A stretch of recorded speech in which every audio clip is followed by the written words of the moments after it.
ईश्वर ने कहा भाई दूध पिलाना चाहते हो तो बच्चों मैं कंवारी गाय का दूध पीता हूं। जो बड़े बड़े पाली थे उन्होंने कहा कि बाबा जी तेरी नीयत ठीक को नहीं, मजाक कर रहे हो आप हमारे साथ। कंवारी गाय कभी दूध देती है?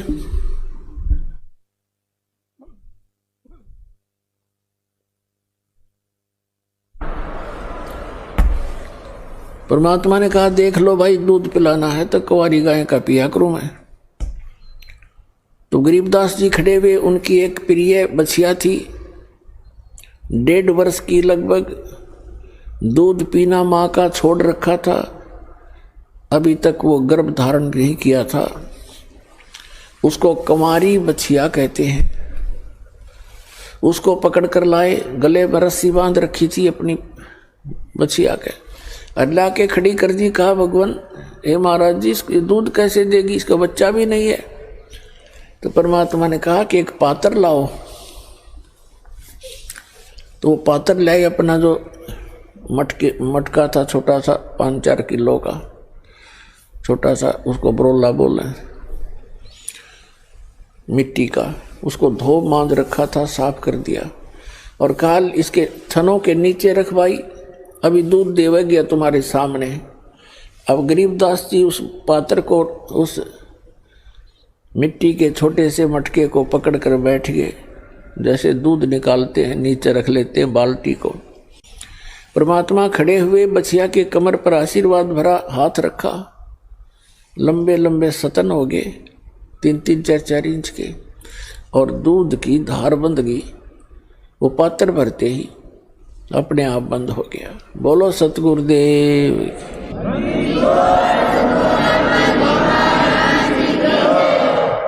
गरीबदास जी ने वो पात्र परमेश्वर को थमा दिया के लिए महात्मा जी आपकी महिमा अपरंपार है, कंवारी गाय का दूध निकाल दिया। उस परमेश्वर ने, कबीर साहब जी ने थोड़ा सा दूध पिया और बाकी वहां उपस्थित सभी ग्वालों से कहा कि ले पालियो, ये अमृत है बेटा, इसको पी लो। ये यहाँ का नहीं है, ये सतलोक से आया है, इस पवित्र पशु के माध्यम से। तो उन्होंने जो अन्य पाली थे, कोई 20 वर्ष का, कोई 30 वर्ष का, कोई 50 वर्ष का, कोई 40 वर्ष के आयु के, वो तो उठ कर चले गए कि हम नहीं पीवा, ये पाप का दूध है। कंवारी गां का दूध निकाल दिया जादू जंत्र करके, और फिर दूसरे तूने झूठा कर दिया, तेरी जात का पता नहीं तो कौन जाति का है। उस समय छुआछात भी चरम सीमा पर थी। दुर्भाग्य है, कहते हैं सकल पदार्थ है जगमाई, कर्महीन नर पावे नाही। गरीबदास जी ने कहा कि लो महाराज, आपका अमृत, आपका झूठा दूध है भगवान, कब कब मिले हमें। और जितना पीना था वो पी लिया। तो पुण्यात्माओं कहते हैं पिछले जब से होते हैं पूर्ण हंस मुराद, ये पिछले संस्कारों से ही ऐसी प्रेरणा और परमात्मा का मिलन हुआ करता है। फिर परमात्मा जिस उद्देश्य को लेकर आए थे, 10 वर्ष के बालक को लगे ज्ञान समझाने, सृष्टि रचना सुनाई और कहा बच्चों तुम सभी सतलोक में थे और आप यहाँ इस काल के जाल में फंसे हुए हो। गरीबदास जी ने कहा कि हे भगवान, वहाँ ऐसा स्थान बता रहे हो आप कि कभी मृत्यु नहीं होती, वृद्ध अवस्था नहीं होती, और वहाँ कभी सूखा नहीं गिरता। क्योंकि जिस समय गरीबदास साहिब जी छुडानी गांव में जन्मे थे, वहाँ मरुस्थल जैसा पृथ्वी थी, मरुस्थल जैसी, राजस्थान से मिलती जुलती वो अक्षेत्र था, जो वर्तमान में भी राजस्थान का तो बल्कि अच्छा हो गया होगा। और वहाँ हर एक चीज का अभाव रहता था। वर्षा हुई तो खाने के गेहूं, खाने की ज्वार बाजरा हो जाता, गेहूं तो कभी देखा भी नहीं था। तो गरीबदास जी ने कहा कि वहाँ परमात्मा ने बताया कि वहाँ बिन बादल वहाँ वर्षा होए, और असंख्य वहाँ पर जो है कहते हैं असंख्य सूर्य जितना प्रकाश रहता है, ना गर्मी है, ना पाला है, ना सर्दी है, ना गर्मी है। और सदाबहार पेड़ हैं, अंगूरों के गुच्छे लगे रहते हैं, प्रत्येक के महल के सामने पार्क हैं, फुहारे हैं, बहुत अच्छे बगीचे हैं और बहुत सुंदर पहाड़ हैं वहाँ के। यहाँ तो मिट्टी के पहाड़ हैं, वहाँ पर हीरे और मोतियों के पहाड़ हैं, सुंदर मिट्टी है, उसके अंदर फलदार सदाबहार पेड़ पौधे हैं। गरीबदास जी ऐसे सुन रहे थे जैसे वो आत्मा उनकी सतलोक में ही घूम रही हो। वो परमात्मा बताते जा रहे थे और वो कल्पना करते जा रहे थे। फिर परमेश्वर ने बताया कि वहाँ दूधों की, दहियों की और बेटा अमृत की दरिया बहती है, सरोवर भरे हुए हैं। तो गरीबदास जी ने कहा क्या भगवान वो खराब नहीं होते? क्योंकि यहाँ तो दूध ऐसा है 2 घंटे रख दे गर्मियों में, फिर उसने गर्म करे तो फट जा, बांस उठ जा। तो वहाँ दूध के दरिया चलती हैं, दूध के भरे रहते हैं सरोवर, समुद्र, तो खराब नहीं होते। परमात्मा ने कहा नहीं बेटा, वो अमर पदार्थ हैं। उदाहरण दिया परमात्मा ने कि जैसे ये गंगा आई है आपके भारतवर्ष में, ये गंगा का जल हमारे ही लोक से आया है, सतलोक से। और एक ये एग्जाम्पल है आपके लिए, बुद्धिमान को संकेत ही पर्याप्त होता है। सतलोक से या गंगा आई, सबसे पहले आई शिव के लोक में, शिव के लोक से फिर आई विष्णु के लोक में सबसे, और फिर उसके बाद आई है इस पृथ्वी लोक पे। इसके आने का तरीका परमात्मा की रजा और उसका, अब उसको साइंटिफिक तरीके से किसी तरह लगा लो। वहाँ से नीचे आई, फिर वहाँ से नीचे वाष्प बनकर पृथ्वी पर आई, या हिमालय के ऊपर आकर के ये बर्फ रूप में विद्यमान हुई और हो ही रही है। हुई क्या, ये तो आ ही रही है, वहीं से चलकर आ रही है। और इस गंगा के पानी को आप रख लीजिए, चाहे 100 वर्ष रखो, ये खराब नहीं होता। और ये तो इसे लोक में जहाँ सब कुछ में तुरंत ही जीव चल पड़ते हैं। ये कितना सुंदर शरीर है, मृत्यु के उपरांत 2 दिन इसका अंतिम संस्कार ना करो, इसमें जीव पड़ जाएंगे सारे में। लेकिन उस गंगा के पानी में वो खराब नहीं होता, उसमें जीव नहीं होते। गंगा जल तकरीबन सबके घर पर होता था। इस बात से गरीबदास जी खूब परिचित थे कि 3 वर्ष पहले हमारी माता किसी के साथ गई थी और गंगा का जल लाई थी, और आज तक बिल्कुल ऐसा ही है। तो उन्होंने बड़ी रुचि हुई कि भगवान मुझे वो स्थान दिखाओ जहाँ हम पहले रहा करते थे।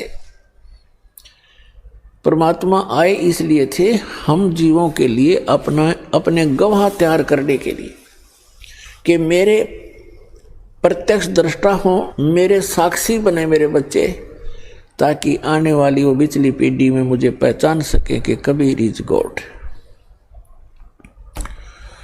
तो परमात्मा उनको सतलोक में लेकर गए, अपनी प्यारी आत्मा गरीबदास साहिब जी को। शरीर नीचे रह गया, आत्मा सूक्ष्म शरीर, फिर कारण शरीर सब, फिर वहाँ जाकर के उसका अपना ओरिजिनल शरीर जो वहाँ हमारा था, वो उसमें वो मानव शरीर सदृश ही है, लेकिन उसका पूरी बॉडी का 16 सूर्य जितना प्रकाश है। और परमात्मा यानी परम अक्षर ब्रह्म का, सत्य पुरुष का, कबीर जी की का वहाँ शरीर का इतनी रोशनी है, इतना प्रकाश है, जैसे करोड़ सूर्य करोड़ चंद्रमा मिला दे एक रोमकूप में। तो परमात्मा भी मनुष्य जैसा ही है, लेकिन सामर्थ्य में अंतर बहुत है, शक्ति में बहुत अंतर है। तो इस प्रकार गरीबदास जी को परमात्मा ऊपर लेकर गए, ब्रह्मा विष्णु महेश का लोक दिखाया, धर्मराज का लोक दिखाया, ये नकली सतलोक दिखाए और यहाँ के ये स्वर्ग लोक दिखाए, नरक लोक दिखाए, इंद्र का लोक दिखाया, सभी ऊपर को लेकर गए, जहाँ काल रहता है वो स्थान दिखाया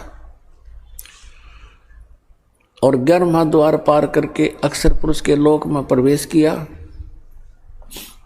फिर 12वां द्वार पार करके सतलोक के अंदर प्रवेश हुए, भंवर गुफा को पार करके। ऊपर पहुंच के जब परमात्मा जाकर के अपने ही दूसरे स्वरूप पर चवर करने लगे, क्योंकि परमात्मा में एक शक्ति होती है, एक सिद्धि होती है, एक सिद्धि जो बहुचोलेधार है।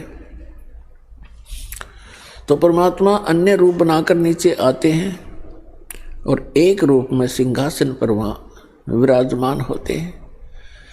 जो सिंहासन के ऊपर राजा के समान मुकुट पहने हुए, छत्र के नीचे बहुत बड़े गुंबज के अंदर परमात्मा वहाँ बैठे थे सिंहासन पर, उनके एक रोम में करोड़ सूर्य मिला दे करोड़ चंद्रमा, इतनी रोशनी थी उस परम पिता की। और नीचे से जो जिंदा महात्मा के रूप में वही परमात्मा अपना अन्य रूप धारण करके गए थे, अन्य वेश में, वो जिंदा महात्मा का रूप था। जिंदा कैसे होते हैं? मुसलमानों के अंदर जिंदा महात्मा होते हैं, काला टोप पहनते हैं छोटे से वाला, एक काला ही ओवर कोट पहनते हैं घुटनों से भी नीचे तक, पिंडलियों तक का, और एक कच्छा पहनते हैं घुटनों तक का। ऐसी वेशभूषा वाले को जिंदा महात्मा कहते हैं। जैसे कोई गिरी है, पुरी है, उनकी पहचान अलग है, कोई वैष्णव साधु है उसकी अलग पहचान है, ऐसे जिंदा महात्मा के रूप का अलग पहचान है। तो वहां परमात्मा ने जाकर के एक चंवर रखा था। कबीर परमात्मा जो नीचे से गए थे वो चंवर उठाकर उस सच्चे दरबार से और अपने ही दूसरे रूप जो सिंहासन पर विराजमान थे डबल रोल करने लगे, उनके ऊपर चंवर करने लगे ऐसे। अब गरीबदास जी सोच रहे हैं, देख रहे हैं कि भी भगवान तो ये है जिसके ऊपर बाबा जी चंवर कर रहे हैं, और कितने सुंदर है, कैसा नूर है, ऐसा प्रकाश कभी देखा नहीं, और यहाँ का लोक है भगवान। वहाँ तो मन चक्रित हो जाता है। तो गरीबदास जी इतना सोच ही रहे थे कि भगवान तो ये है, और कितना सुंदर लोक यहाँ का, देखते भी मन नहीं भर रहा है, आत्मा तृप्त नहीं हो रही है। कभी उस सुंदर मनोहर लोक को, द्वीप को देख रहे हैं, वहाँ के नज़ारा देख रहे हैं, कभी परमात्मा के चेहरे को देख रहे हैं जैसे बालक देखा करते हैं। फिर मन में सोचने लगे कि ये नीचे से जो महात्मा आए हैं ये इस भगवान के कोई सेवक होंगे, नौकर नाकर हैं, ये सर्वेंट होंगे इसके। इतना सोच ही रहे थे। वो असंख्य ब्रह्मांड के सिंहासन पर विराजमान जो तेजों में रूप था भगवान का, वो खड़ा हुआ और ऐसे प्रार्थना करके कहा, विराजिए भगवान। जिंदा महात्मा के रूप में मालिक उस पर बैठ के असंख्य ब्रह्मांड के सिंहासन पर, और वो तेजों में शरीर जो खड़ा होकर के चंवर लेकर के जिंदा महात्मा जो सिंहासन पर विराजमान थे चंवर करने लगे। अब गरीबदास जी सोच रहे हैं कि बाबा जी तो बड़ांडी भाई, इस पर भगवान चंवर करे, इसका पूजा सेवा कर रहा है। इतना सोच ही रहे थे, इतने में तेजों में शरीर जिंदा वाले स्वरूप में समा गए और अकेले जिंदा महात्मा के रूप में परमात्मा असंख्य ब्रह्मांड के कंट्रोलर और सृजनहार के सिंहासन पर बैठे, और उनका इतना ही तेजों में शरीर हो गया। तब परमात्मा ने कहा कि गरीबदास बेटा, ये तुम्हारा निज स्थान है, यहाँ वैसी ही सृष्टि है, नर और नारी हैं। ये कितने सुंदर बाग बगीचे भरे पड़े हैं, कितनी सुंदर महक उठ रही है वहाँ पर, और कितनी प्यारी प्यारी आवाज़ घंटियाँ बज रही हैं, यहाँ पर धुन हो रही है। ओए होए। अब गरीबदास जी से कहा कि बेटा मैं बनारस के अंदर, काशी के अंदर 120 वर्ष जुलाहे के रूप में, धानक रूप में रहा था और मैंने वहाँ अपना प्रचार किया। एक धर्मदास नाम के वैसे थे, सेठ थे, उनको मैं मिला, उनको बहुत अच्छी तरह समझाया और बेटा 120 वर्ष वहाँ रह करके मैं फिर वापस यहाँ आ गया था। अब तुझे इसलिए लेने गया मैं कि आप भगवान को पहचान कर संसार में जाकर के आंखों देखी महिमा का वर्णन करोगे, ताकि आने वाले समय में परमात्मा के बच्चे, मेरे बच्चे मुझे पहचान सकेंगे। अब परमात्मा ने अपने आशीर्वाद से उनकी दिव्य दृष्टि खोल दी, उनका ज्ञान योग खोल दिया और उसके अंदर अपना तत्व ज्ञान फीड कर दिया। और गरीबदास जी से कहा कि जा बच्चा, अब तू नीचे जा, तेरे शरीर को अंतिम संस्कार के लिए चिता पर रख दिया है, अब उसको नष्ट कर देंगे वो, आप जाकर उसमें प्रवेश करो और मेरे गवाह बनो। गरीबदास जी ने कहा भगवान उस गंदे लोक में मुझे मत भेजो, मैं तो यहीं रहूँगा, या अपने भाई बहनों में खेलूँगा बैठूँगा। परमेश्वर ने कहा कि नहीं बेटा, आप ऐसे नहीं रह सकते यहाँ, क्योंकि जब आप यहाँ से गए आप पुण्यों से परिपूर्ण थे, आपने सारे पुण्य नाश कर लिए वहाँ पर। उस काल के रेस्टोरेंट में उस झूठे सुख का आनंद ले लेकर आपने अपने सभी भक्ति कर्म नाश कर लिए, और मैं आपको ऐसा चार्जर दूंगा, ऐसी भक्ति दूंगा सत्य, ये आप स्वयं जाप करना और मेरी महिमा का वर्णन करते समय उसमें लिख देना, अन्य किसी को अभी ये मंत्र डिस्क्लोज ना करना। गरीबदास जी ने उनके वचनों को सिरोधार्य किया। उधर से क्या हुआ, कुछ समय के बाद 2-3 घंटे के बाद जो पाली चले गए थे ग्वाले, वहां से उन दोनों को छोड़कर आत्मा और परमात्मा को, 2-3 घंटे के बाद उनको ध्यान आया कि वो बच्चा कहाँ बैठा है, लड़की का लड़का, वो बाबा जी चला गया कि नहीं। उन्होंने देखा कि वो अकेला बैठा है, बाबा जी दिखाई नहीं दे रहा है। एक उनमें से ग्वाला आया, उसने कहा कि रे गरीबू खड़ा हो भाई, तेरा नंबर आ गया गाय घेरने का। ये वहाँ नंबर लगाते हैं, अपना शिफ्ट बना लेते हैं पाली कि 2 घंटे आप खड़े होगे, 2 घंटे आप खड़े होगे, 2 घंटे आप पशुओं के सामने, ताकि किसी की फसल को हानि ना कर दे और भाग ना जाए पशु इधर उधर। तो उसने कहा कि गरीबदास खड़ा हो भाई, गरीबू कहा करते थे, तेरा नंबर आ गया। नहीं बोले क्योंकि वो आत्मा थी नहीं, शरीर को खाली रखा था। निकट जाकर कहा कि ए भगत जी खड़ा हो, पकड़ के हिलाया कि महात्मा बन गया तू, खड़ा हो ले। जब ही उसने ऐसे किया वो गिर गए। अब वो एकदम घबरा गया, सभी पालियों को आवाज लगाई कि दौड़ के आओ, भागो भागो। ये लड़की का लड़का मर गया। 2 पाली गांव की तरफ दौड़े। 1.5 किलोमीटर की दूरी पर छुड़ानी गांव था, उस स्थान से जहां पर ये परमात्मा प्रकट हुए थे। गांव में पता चला 30-40 घर होते थे, पहले छोटे गांव हुआ करते थे। सारे गांव में एकदम सन्नाटा छा गया। जिसने भी सुना वही उस स्थान की तरफ दौड़ लिया। बूढ़े क्या, बच्चे क्या, माई क्या, बहन क्या, सभी चल पड़े। वहां से बच्चे को 100 को घर ले आए। घर ला करके फिर शाम के समय अंतिम संस्कार के लिए चिता पर रख दिया। उसी समय परमात्मा ने अपनी प्यारी आत्मा गरीबदास जी को उनके शरीर में प्रवेश कर दिया। अब जो ही आत्मा प्रवेश हुई, उनके अंदर वो ज्ञान फीड कर दिया था। वही वाणी उठते ही, चिता के ऊपर से उठते ही ये वाणी बोलने लगे, अनंत कोट ब्रह्मांड का एक रति नहीं भारे, सतगुरु पुरुष कबीर हैं कुल के सिरजनहारे। अलल पंख अनुराग है सुन मंडल रे थीरे, दास गरीब उधार दिया सतगुरु मिले कबीर। अब गांव वालों ने सोचा ये लड़का मेंटल हो गया, बाबा जी के जंतर मंत्र का दूध पी के एंड बैंड बोल रहा है,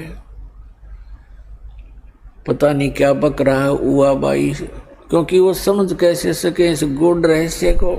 ऐसे 3 वर्ष बीत गए और उधर से इस बात पर संतोष कर लिया परिवार के व्यक्तियों ने कि हे भगवान, लड़का होता गया मेंटल, पर कोई बात नहीं, या लड़की इस बच्चे को देख देख के जैसा भी बावड़ा है, पागल है, इसको देखकर वो जीवित रह जाएगी, नहीं तो बेहोश हो जाती थी इस घटना को सुनकर बार बार। तो ये संतोष किया कि कोई बात नहीं, पागल हुआ सो हुआ, पर जीवित तो हो गया। लड़की ने पेट पर खाना खा लिया। ऐसे 3 वर्ष बीत गए। एक गोपाल दास नाम के दादू पंथ के एक संत थे, जो बनिए के घर जन्म था उनका, और वो दादू पंथ से दीक्षित होकर के घर त्याग चुके थे, बाल बच्चों का विवाह करके फ्री हो गए थे, और वो ऐसे घूमते फिरते थे, शिष्य बना रखे थे गांव में, वहाँ जाते थे, उनके घर रुकते थे, घूमते फिरते, जिसको रमता राम कहते हैं। और दादू साहब जी को भी परमात्मा मिले थे जब वो 7-8 वर्ष के थे। जंगल में खेल रहे थे, बनी में 2-4 बच्चे और भी बैठे थे। तब परमात्मा आए, उनको ज्ञान सुनाने लगे। बच्चे, छोटे बच्चों को रुचि बहुत होती है, वो कोई कथा कहानी सुन के बड़े प्रसन्न होते हैं। तो 3-4 बच्चे थे, वो और 4-5 और थे, एक दादू जी थे। दादू जी की रुचि बहुत थी, क्योंकि वो आए उसी के लिए थे। सारा ज्ञान सुनाया, दादू जी की आंखों में आंसू आने लगे और कहा, भगवान ऐसा लोक है वहाँ पर। और वो दादू जी तो जयपुर के पास राजस्थान के अंदर जन्मे थे, वो वहाँ तो और बुरा हाल था उस समय। उनकी प्रबल प्रेरणा हुई और कहा कि मुझे वहाँ ले चलो भगवान। तो परमात्मा ने कहा, भी ऐसे नहीं ले जा सकते, पहले आपने मेरा शिष्य बनना पड़ेगा, दीक्षा लेनी पड़ेगी।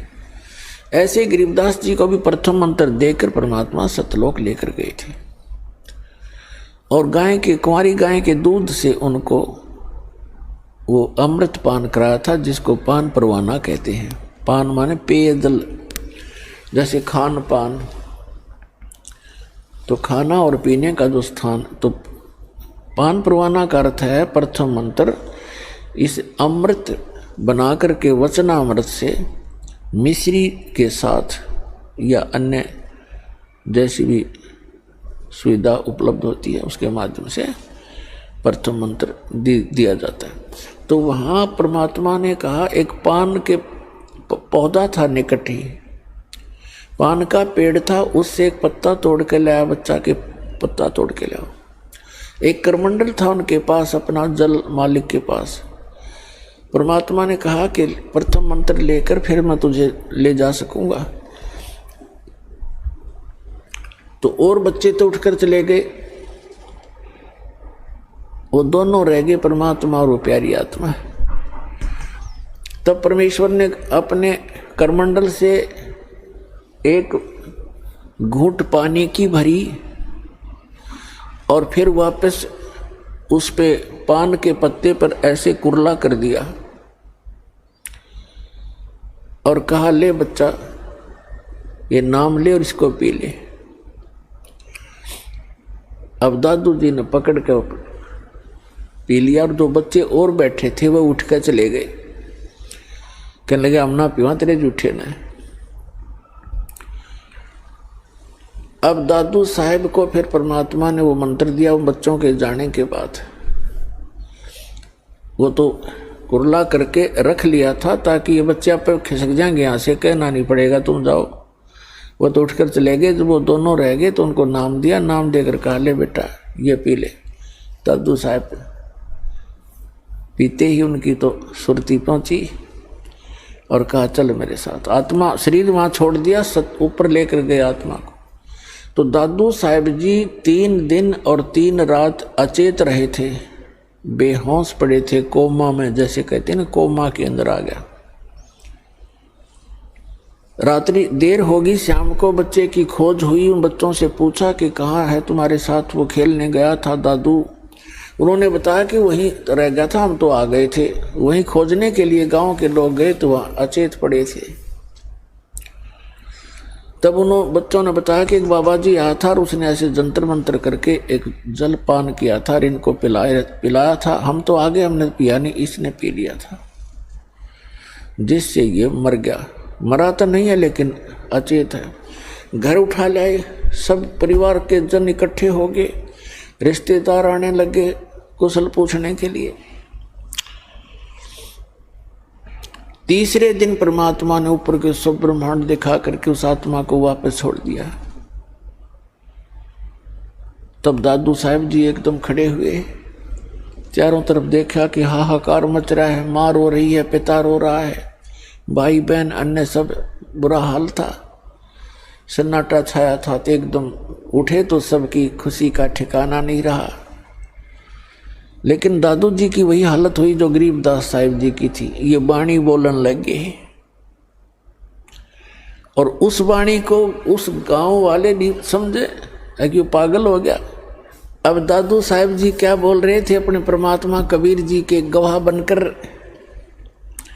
जो जो शरण कबीर के तिरगे अंत अपारे, दादू गुण के ताकहूँ कहत न आवे पार।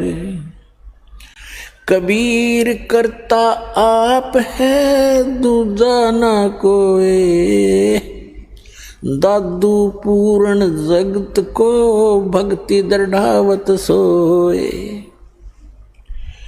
ठेका पूरा होवे जब सब कोई तजय शरीर, दादू काल चंपे नहीं जपे जो नाम कबीर। आदमी की आयु घटे तब यम घेरे आए, सुमरण करे कबीर का दादू लिया बचाए।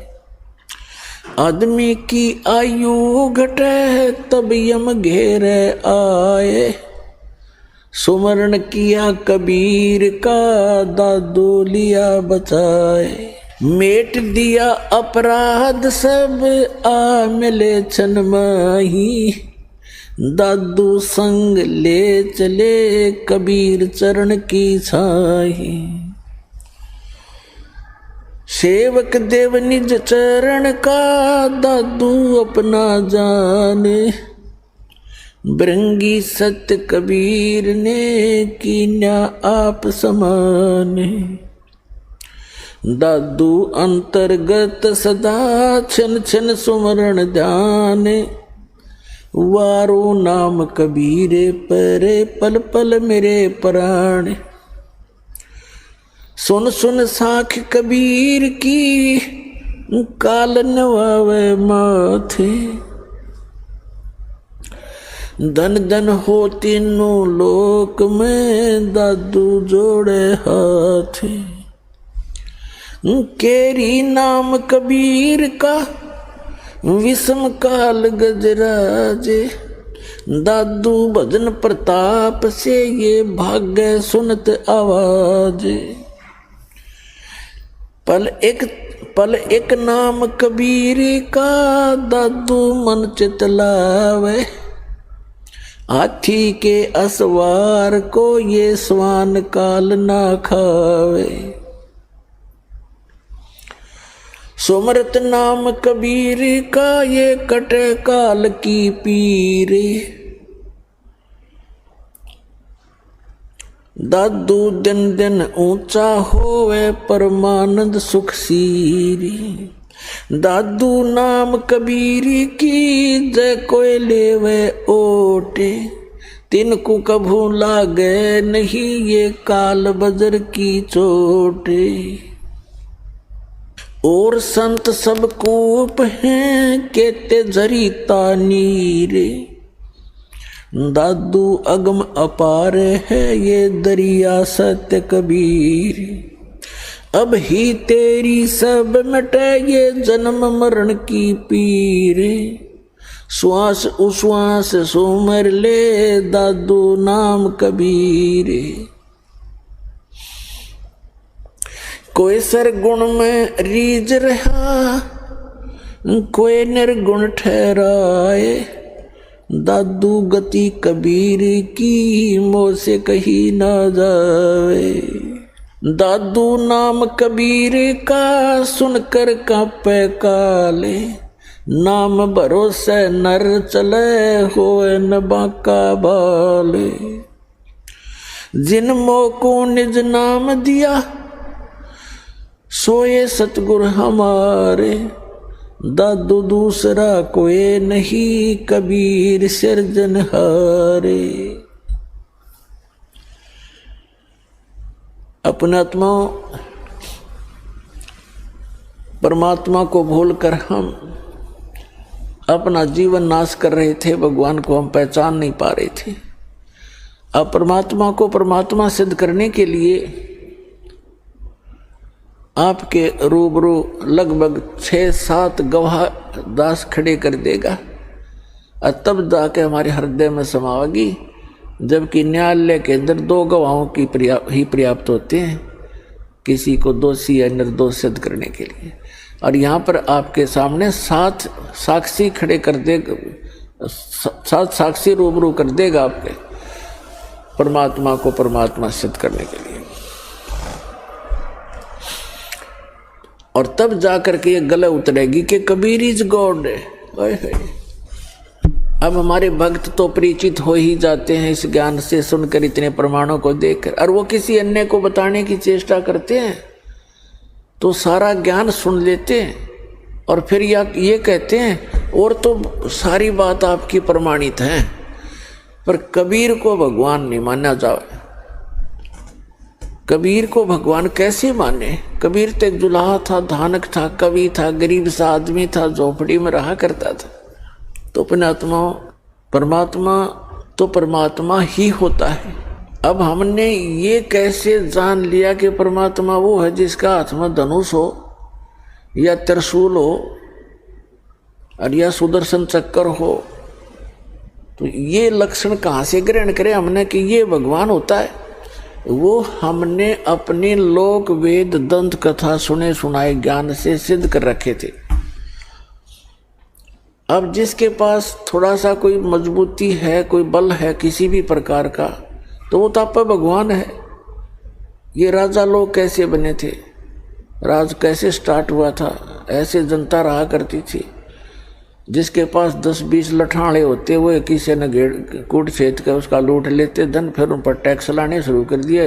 लाठी वाले की भैंस यहाँ पर है ही है। तो वो तो आपे भगवान है जिसके पास हथियार है या कोई बाहुबल है या कोई अपने सदस्यों का ताकत है। भगवान तो भगवान ही है। और ऐसी स्थिति में जो एक झोंपड़ी में रहा करते थे, कपड़ा बना करते थे, और उसको भगवान, उस भगवान को भगवान सिद्ध करना, तो सबसे बड़ा इस पृथ्वी पर जो सबसे कठिन काम है ये है कि कबीर को परमेश्वर सिद्ध करना। और गरीबदास ऐसा कर देगा कि सदा के लिए बच्चे बच्चे के जुबान पर हो जाएगा, कबीर इज गॉड, धानक रूप रहा करता।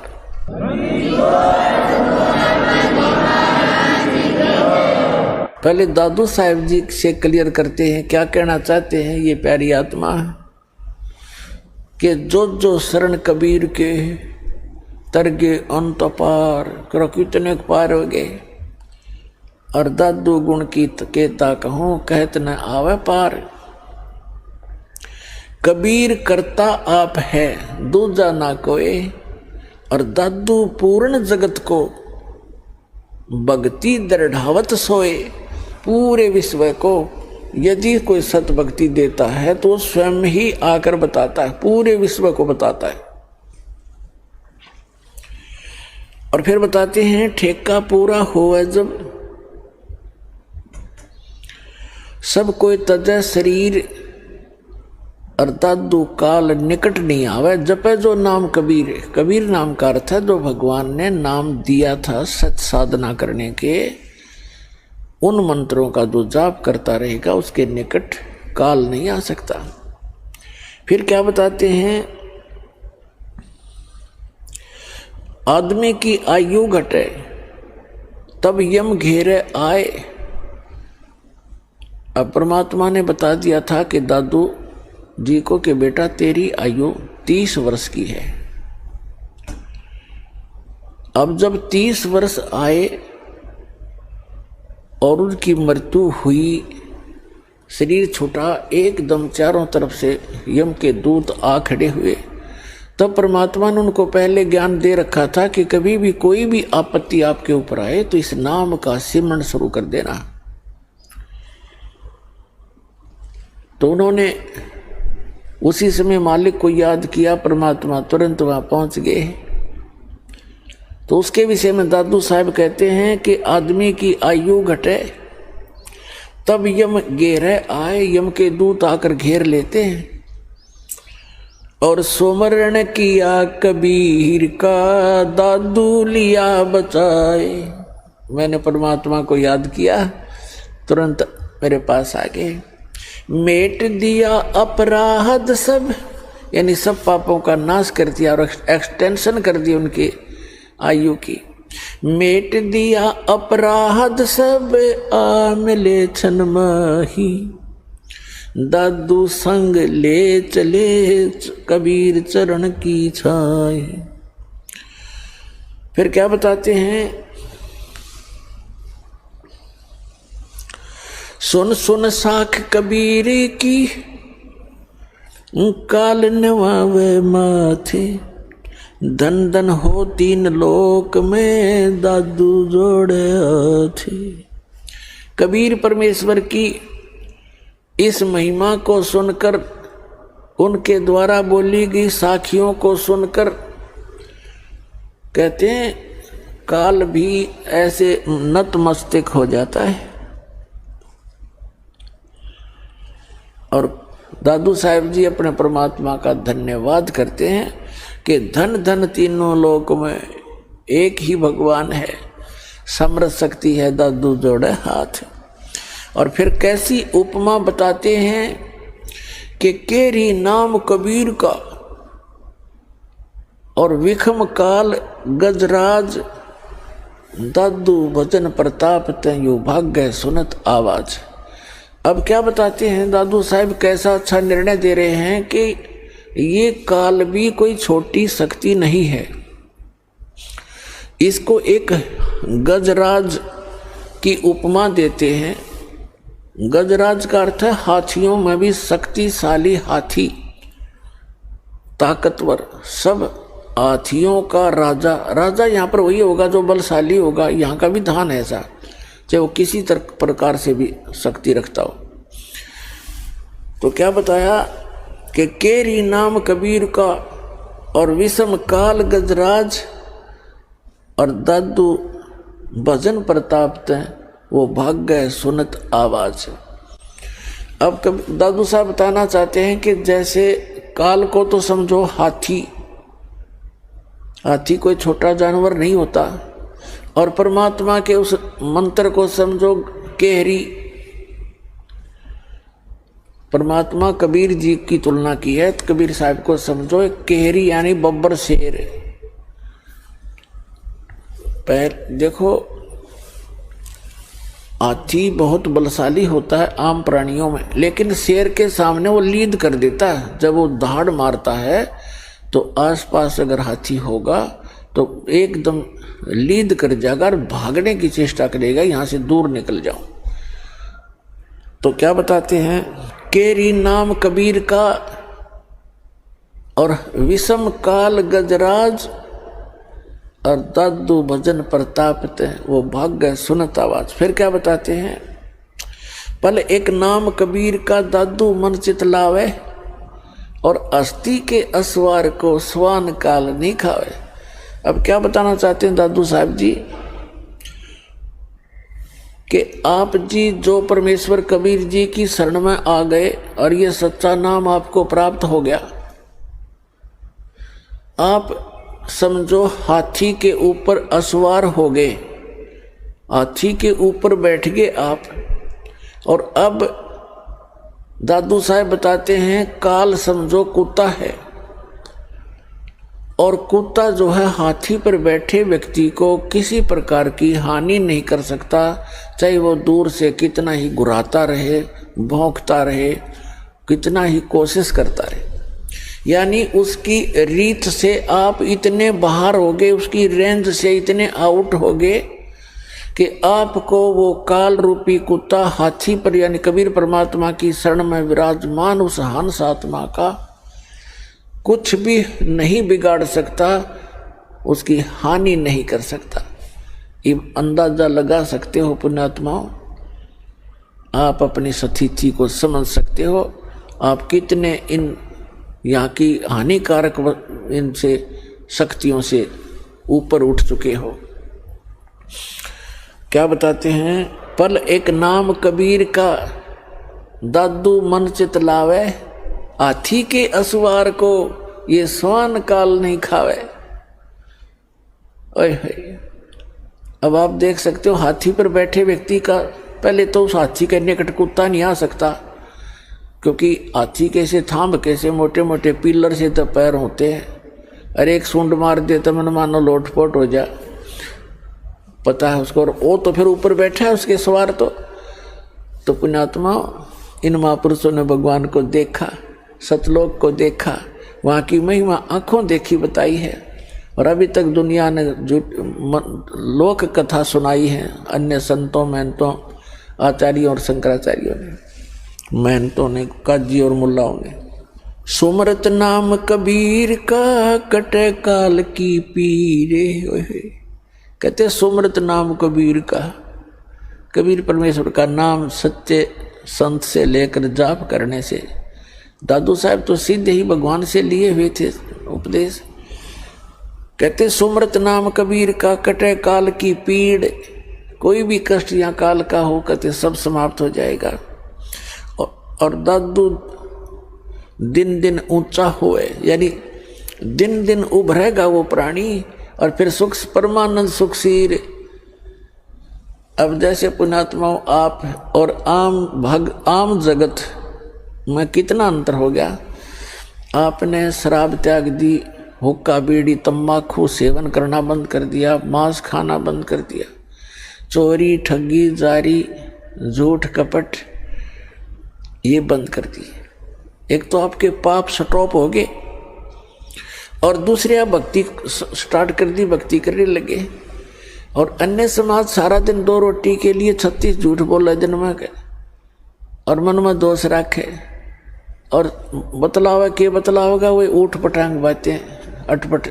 और आप चर्चा करोगे मालिक की, कभी वाणी पढ़ोगे, कभी सुनोगे, कभी मंत्र कर रहे हो, कभी रमैनी कर रहे हो, कभी सुबह की नित्य नियम कर रहे हो, कभी शाम की आरती का समय हो गया, किसी से चर्चा करते हो तो भी भगवान की चर्चा करते हो।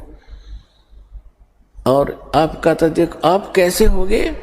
अब आप यहाँ थे, पहले हम जगत के साथ थे, अब हम ऊंचे होते जा रहे हैं और जगत नीचे को जा रहा है, उनके पुण्य क्षीण हो रहे हैं। तो यहाँ से हम चलते हैं तो उनका और हमारा डबल डिफरेंस हो गया।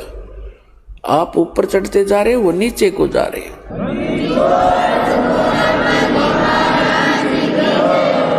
सुमरत नाम कबीर का ये कटे काल की पीरे, दादू दिन दिन ऊंचा होए परमानंद सुखसीर। दादू नाम कबीर की जय कोई लेवे ओटे, उनको कभी लागे नहीं ये काल बजर की चोटे।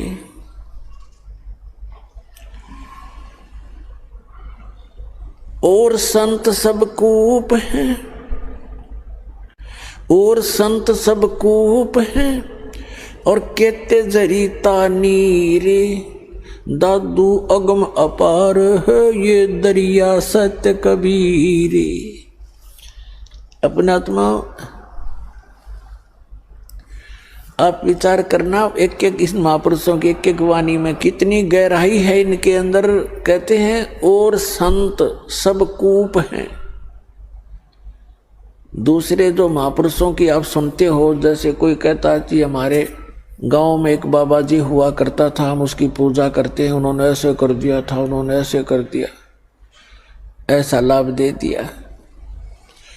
और कोई कहता हम झाड़ोदा की में पूजा करते हैं, वहाँ जाते हैं, तो वो भी संत थे, उनमें भी कुछ भगवान की भक्ति का शक्ति संग्रह था। और वो भी छोटे मोटे आम प्राणी से तो वो अच्छी कोई ना कोई चमत्कार लीला कर ही देते हैं। तो उसकी तुलना करते हैं दादू साहब जी कि जैसे एक तो कूप हो, कुआ, और कुएं में मेरे ख्याल में एक कुएं में एक गांव के पीने का पानी का काम नहीं चला है, तो वो भी जल है लेकिन अपर्याप्त है, सफिशिएंट नहीं है। कहते हैं और संत जिनकी आप महिमा सुनते हो गांव नगर में जहां पर भी आप रहते हो, कोई ना कोई एकादा सिद्धि वाला महापुरुष कहीं ना कहीं हुआ ही है। तो वो तो समझो एक कूप थे, और कहते जरीता नीर, जरीता माने जैसे झरना निकल रहा है, तो झरना काम चलाओ सा ही जल देता है, आसपास के थोड़े बहुत सिंचाई कर सकता है, ज्यादा उसका औकात नहीं है। और दादू साहब को तो क्या बता रहे हैं कि कुछ दादू साहब जी कह रहे कुछ तो संतों को समझो कुएं जितनी अक्षमता, और कुछ एक हैं ऐसे जैसे झरना जरीता नीर, और दादू अगम अपार है वो दरिया सत कबीर। होय होय, दरिया यानी परमात्मा इतने समर्थ हैं कबीर जी इन सभी से, जिनको तुम कुछ राहत प्राप्त कर रहे थे, मान रहे थे कि ये ऐसे हैं वैसे हैं, तो उनकी सबकी तुलना कर दी कि दरिया के जल से नहरें भी निकाल ली जाती हैं, सिंचाई भी आसपास के लोग कर लेते, पी भी लेते, और फिर भी पर्याप्त पानी आगे चला ही जाता, समुद्र में जाके मिल जाता है, यानी उसका कोई अंत नहीं होता। तो इतने समर्थ हैं उस कबीर साहब को कैसे तुलनात्मक तरीके से एक समर्थता सिद्ध की है इस प्यारी आत्मा ने, दादू साहब ने। और संत सब कूप हैं, कुएं हैं, कुएं, और कहते जरीता नीर झरने, और दादू अगम अपार है दरिया सत कबीर। फिर क्या बताते हैं, अब ही तेरी सब मिटे जन्म मरण की पीर, और दादू श्वास उश्वास सुमर ले, दादू नाम कबीर। जो कबीर परमेश्वर जी ने सच्चा नाम आपको दिया है, उसका श्वास उश्वास से सिमरण कर लो, इस जन्म में तुम्हारा मोक्ष हो जाएगा। दादू जी ने खुद मंत्र की जाप किया था, लेकिन आगे अपने ग्रंथ में इसका नामो निशान नहीं दिया। कोई भी दादू पंथी नाम से परिचित नहीं है। फिर क्या बताया है, कोई निर्गुण में रीझ रहा, कोई सरगुण ठहराए, और दादू गति कबीर की मोथे कहीं न जाए। दादू नाम कबीर का सुन के कांपे काल, और नाम भरोसे नर चले होए न बाको बाल। अब क्या बताते हैं, कबीर परमेश्वर के सच्चे नाम को सुनकर काल भी कांप जाता है, और इस नाम के साथ खंडित ना होने दे, इस नाम के साथ चलते रहोगे तो काल आपका कुछ नहीं बिगाड़ पाएगा, आपके परिवार को भी वो हानि नहीं कर सकेगा। आइए अब हम उन श्रद्धालुओं के अनुभव जानते हैं जो जगत गुरु तत्वदर्शी संत रामपाल जी महाराज जी से दीक्षा प्राप्त कर चुके हैं तथा उनके द्वारा बताए गए भक्ति मार्ग पर चल रहे हैं। नमस्कार जी। नमस्ते जी। क्या नाम है जी आपका? सिलिया दासी। कहाँ से हैं जी आप? सुंदरगढ़ जिला उड़ीसा से हूँ। संत रामपाल जी महाराज से नाम दीक्षा आपने कब ली? अप्रैल 6, 2018 को बंदी छोड़ सदगुरु रामपाल जी महाराज के शरण में आए हैं। संत रामपाल जी महाराज से नाम दीक्षा लेने से पहले आप क्या भक्ति साधनाएं करती थी? शिव जी को, दुर्गा जी को पूजा करती थी सर। तो फिर क्या कारण बना कि आप संत रामपाल जी महाराज की शरण में आई? शिव जी को, दुर्गा जी को और अन्य देवी देवता को मानते भी मैं बहुत दुखी हो गई थी सर। ऐसा हुआ कि 2017 अप्रैल 20 तारीख को माँ की देहांत हो गई। आर्थिक स्थिति बहुत दुर्बल थी और शारीरिक स्थिति भी मेरा ठीक नहीं था और मम्मी चली गई तो मैं अत्यंत दुखी हो गई सर। तो धीरे धीरे मैं डिसाइड की कि सुसाइड कर लूँ। मेरा तो भगवान ही नहीं है, भगवान पर भरोसा उठ गया था मेरा। तो उसी समय बोली इतना देवी देवता को मैं पुकार रही हूँ मेरे सहायता करने के लिए, पर क्यों नहीं मान रहे हैं ये? यदि प्रकृति में भगवान है तो क्यों नहीं मान रहे हैं मेरा बात? बोली तो सुसाइड करने के लिए डिसीजन ली। तब एक बार सोची, मेरा मन में सोच ली कि कहीं इन 33 कोटि देवी देवता से भी तो ऊपर का भगवान तो नहीं है। मैं सुसाइड करना भी एक तरफ से अपराध है, तो मैं मनमर्जी सुसाइड कर लूँगी तो मेरा गलती होगा, भगवान को क्या जवाब दूँगी। उसी समय मैं एक बार सोची कि इसके ऊपर के परमेश्वर को पुकार लूँ। तब मैं पुकार ली, हे भगवान मेरे को सहायता कीजिए, इसके ऊपर क्या और भी भगवान है क्या? परमेश्वर मुझे सहायता कीजिए, नहीं तो 3 दिन के अंदर मैं सुसाइड कर लूँगी। आपके ऊपर मेरा विश्वास नहीं उठ जाएगा और कभी भी विश्वास नहीं करूँगी, ऐसा बोली। तो उस दिन में वैसा फुकारी, रोई कमरे के अंदर। तब रात को ऐसा ही बिना खाए पिए मैं सो गई। तो भगवान ने रात को सपने में परमेश्वर में आए और मुझे अवगत कराए कि बेटा मैं जिंदा हूँ, मैं तुझे ढूंढ रहा हूँ, तू मुझे ढूंढ रही है, बोले। तो उसी समय मैंने थोड़ा विश्वास आया कि भगवान के ऊपर विश्वास आया। सुबह उठी, थोड़ा मुझे खुशी लगा कि जो भी हो आज मैं भगवान से बात की। तो उसका पीछे और मैं उसका पीछे फिर भी मैं भगवान तो है, जहीं भी जाऊंगी तो मेरा स्थिति ठीक हो सकता है बोली। और मैं थोड़ा झाड़ फूक में थोड़ा विश्वास भी करती थी। मेरा आर्थिक स्थिति ठीक नहीं है था सर। तो वैसा और भी गई झाड़ फूक कराने, लेकिन ठीक नहीं हुई। तो फिर और पुकारी भगवान को, हे भगवान मैं तो कहाँ जाऊँ, किसके शरण में जाऊँ तो मेरा कल्याण हो सकता है? प्रभु बोलिए, परमेश्वर बोली। तो परमेश्वर फिर से मुझे सपना में अवगत कराए कि बेटा मैं देख ले और टीवी में जैसा दिखता है फोटो, ऐसा ही गुरुजी संत रामपाल जी महाराज के फोटो आए।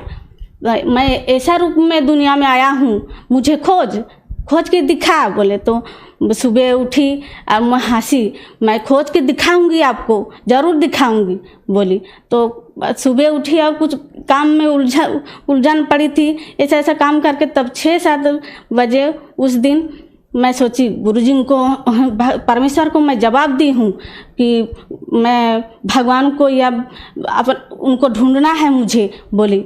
और मैं एक बार सोच ली कि टीवी में तो गुरुजी सब प्रवचन देते हैं, वहीं ढूंढ लेती हूँ, कहीं चैनल में मिल जाएंगे वो, मेरा ऐसा सोच आया। तो रिमोट पकड़ी और टीवी में वो चैनल सब लगाते साधना चैनल लग गया। तो उसमें देखी कि वही जिन फोटो देखी थी परमेश्वर दिखाए थे, वही फोटो में वो गुरुजी संत रामपाल जी महाराज के फोटो देखकर मैं चकित रह गई। हे भगवान, यही मेरा भगवान है बोल के मैं आश्चर्य हो गई। और मुझे तो जल्द ही जल्द इनके शरण में जाना है, तब मेरा कल्याण हो सकता है, नहीं तो मैं मर जाऊंगी। इतना मेरा जीवन दुखपूर्ण था, जो अगणित दुख था मेरा जीवन में।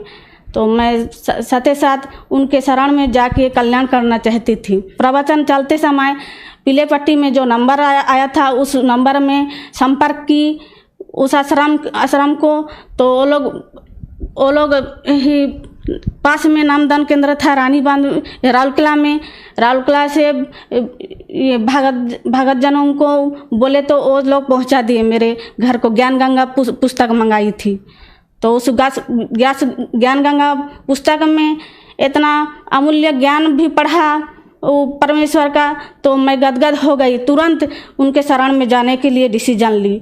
मैं 6 अप्रैल 2018 को ओडिशा राउरकेला नामदान सेंटर से बंदी छोड़ सतगुरु रामपाल जी महाराज से नामदान ली। संत रामपाल जी महाराज से नाम दीक्षा लेने के बाद क्या आपको लाभ भी मिले? सर, आर्थिक लाभ, मानसिक लाभ, आध्यात्मिक लाभ सब कुछ मिले। सर, मेरा पेट में ट्यूमर था। मैं ओडिशा के राउरकेला में 1-2 डॉक्टरों को दिखाई कि वो सब बोले कि तेरा ऑपरेशन यहाँ हो नहीं सकता है, तुझे ये कटक बड़ा हॉस्पिटल नहीं तो भुवनेश्वर जाना पड़ेगा बोले। मेरा 3rd स्टेज का कैंसर था। यहाँ के पास के डॉक्टरों ने भुवनेश्वर कटक बड़ा मेडिकल को रिफ़र किया था। तो मैं उस समय गुरुजी को अर्जी लगाई, गुरुजी मुझे पास ही मेडिकल में मेरा ऑपरेशन सक्सेसफुल करा दीजिए बोली। तो गुरुजी आदेश दिए कि बेटा इस ऑपरेशन सक्सेसफुल होगा, डॉक्टरों की सलाह लीजिए बोले। तो मैं फिर डॉक्टरों को दिखाई तो वो बोले कि अल्ट्रासाउंड करके बोले